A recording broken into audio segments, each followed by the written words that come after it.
So my name's Nick Anderton. I am a osteosarcoma patient.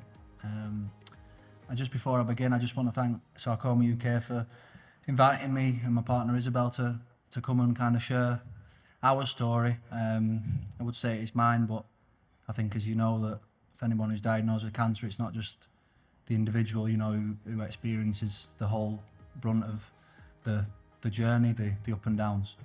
So thank you very much. So growing up as a little lad, just a pretty typical boy, kind of football and tractor mad, as you can see, which is kind of still the same now. Don't know if that's normal or not. And yeah, so as I kind of got into secondary school, I kind of pushed football, and I say I have a talent for it. I don't know, it's a matter of opinion, but I actually ended up having a professional career out of it. So I began at Preston. I was a scholar.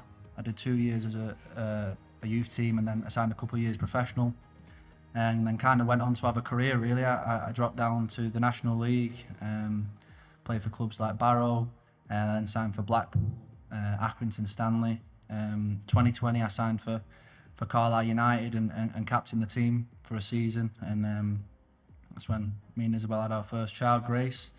2021 I then moved and signed for Bristol Rovers. Kind of took a bit of a leap and kind of went down south, and this actually ended up being the final season of my career, but I can't really complain too much, as you can kind of see by me swinging off a traffic light, that it was quite eventful.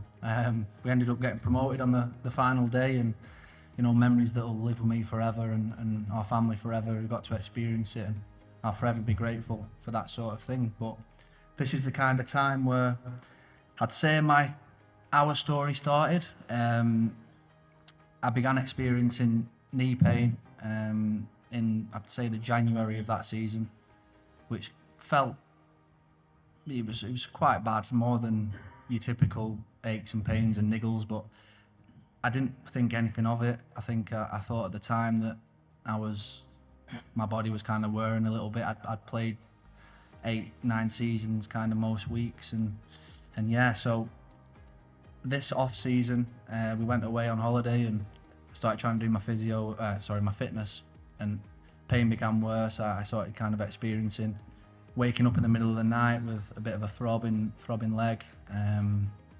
Never experienced that before, and the pain was quite severe. Night sweats, stuff along those sort of lines, and that was kind of when I returned to pre-season training, and everything kind of changed. I did manage to do the first 4 days, and then I went to see my physio, and speaking about this I don't mind, and I quite like it, but from speaking to many of you today and listening to people speak, it's the sort of journey that people go on of kind of getting a scan and being referred, and then being knocked back and kind of not being taken serious as you would. My sort of situation was different because I was really blessed to be professional. I actually had a scan the same day, which is, I find mad, especially being here today and hearing stories. So I had a scan because my symptoms didn't kind of match the clinical diagnosis, no strain, no injury. And that was when, as you'd say, all hell kind of broke loose really. Me and Isabel had a meeting with the doctor at Bristol Rovers, and he kind of said, look, you've got a tumour in your right femur. You've been referred, you need all body tests, CTs, MRIs, and it was that was where our world turned upside down. And it was especially tough because Isabel was actually 9 weeks pregnant with our second child, and that I can't really remember much from the conversation after that. So as you can see, I look in a little bit of pain on the first picture. Me being an absolute idiot, I thought that it was a wear and tear, so I actually tried to foam roll the site. I had a biopsy and waiting for those results, 3 weeks of the longest, it felt like a year. I then had a full knee replacement in the October because the biopsy came back initially as a low-grade osteosarcoma, so there wasn't a particular rush as you would to kind of get it out. I was meant to be having a different operation, a donor bone operation, which would save my knee joint, leave me with better movement and stuff like that. But just before it, another MRI showed that the swelling was too close to the joint. I needed the full lot. So with no hesitation, that was the decision that was made. I had complete knee replacement, 12 centimetres of my femur replaced. I kind of sillily, as you know, thought that might be it because of it being a low grade. Anyway, moving on. I then got the results of the full tests, and percentage of it was high grade, so I was referred to Christian. First met Dr. Lee, who we've met plenty of times since then, and yeah, great fellow who's massively helped me. And we decided without hesitation, chemotherapy to obliterate whatever could potentially still be there. So I had 6 months of MAP treatment.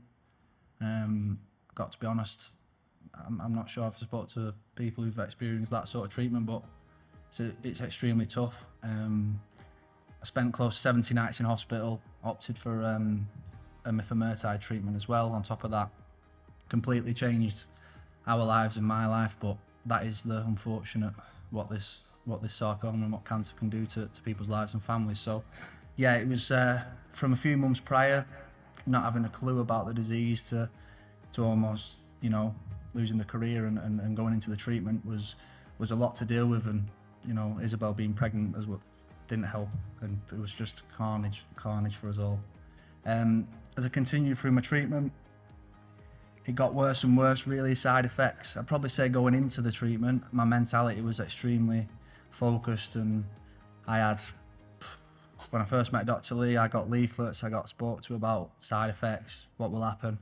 I'm being honest, I didn't read one leaflet, I didn't Google nothing.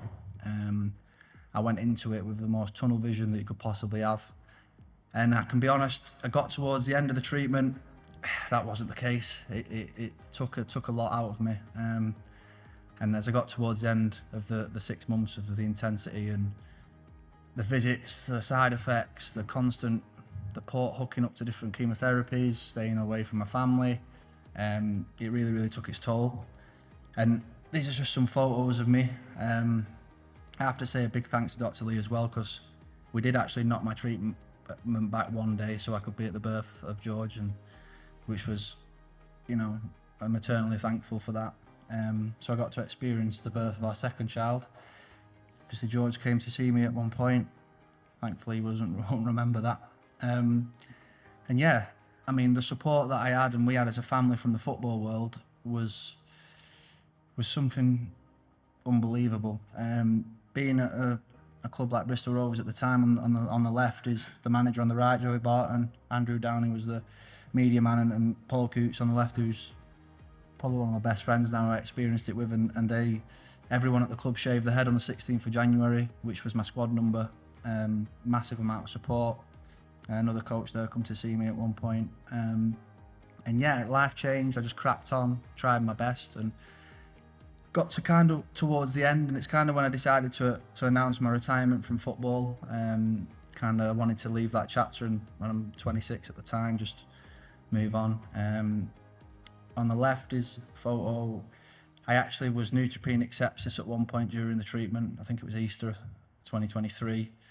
That was the first time, as I said, I got towards the end, the mentality changed, but that was the real first time where I was, I wouldn't say worried, but I'd probably say like questioned and really, really sunk in as to how ill I was. And that's the unfortunate, harsh side effects of that chemotherapy that in my eyes, it needs more support and needs more doing to it, because the side effects and the brutality of it, not just for me, for my family and my close people around me who witness it.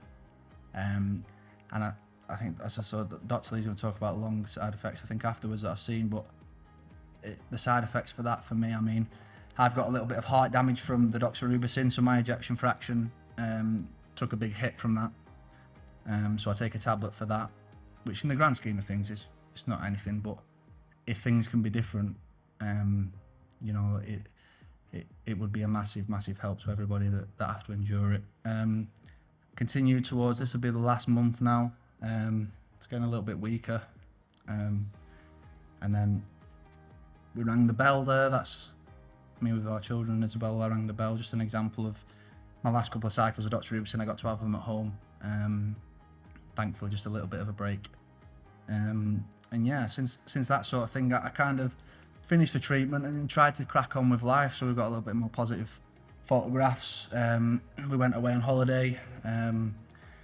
Got to sort of make up for lost time, as you would, if that's how you say it.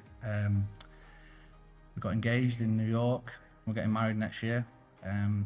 I then took a job in football coaching because I could no longer play anymore, which I'm not doing at the moment, but it's a big passion of mine. And kind of, yeah, just tried to move on from it. Obviously, machinery and tractor obsessed. I do kind of like to drive a tractor as a kid does, but just a big kid, really. You know, our children have grown up to look at those photos and see George is 3 in January, and it feels like yesterday that I was in the birth room and not kind of knowing what the future holds. And you know, I think to finish, really, I just kind of want to touch on a few things in terms of how I've felt since. I've massively struggled mentally since the treatment finished, and the dust is kind of settling, as you would. As I said, I didn't read any leaflets, my mentality was tunnel vision. That didn't help me. And these sort of events and the stuff that charities do, especially, you know, Sarcoma UK and the support groups, and talking to each other who's involved with things and asking questions and specialists here is so vital to kind of help the journey, if that can be said. Because I got to a point, and I have got to a point, where I never utilised anything at the time. I never went to Maggie's, I never really spoke to anybody. I just kept myself to myself, and I've suffered with anxiety really bad. And that's okay. You know, people who suffer that, and the workshop this morning shows that it is normal. Especially since our children are growing up, I'm really bad when it comes to worrying about them, because I don't mind that I've had to kind of go through it, but I never want my children to have to experience anything along those lines, because, well, they're your children, aren't they, at the end of the day, and they mean the world to you. So it's been really tough for that. But as I said, the support groups and getting involved and talking is really important. And coming here today is kind of, I would say, brought me out my shell to a degree, but really kind of highlighted that doing that sort of thing and going to things and committing to things and trying to make it better for everyone and helping each other is massive. And I do honestly think that is what will make a big difference. The more we do things like this, the more we talk about them and raise money, events, kind of make a noise, it will make it better for everybody involved. So yeah, I just want to thank everyone who's attended, because you've made mine and Isabel's time so far really good, and I've got a lot of admiration for every single one of you and how strong you all are, and that includes the people who've organised it too, because it takes a lot, and it's a tough thing to talk about and do, but you really are making a difference. So thank you for that.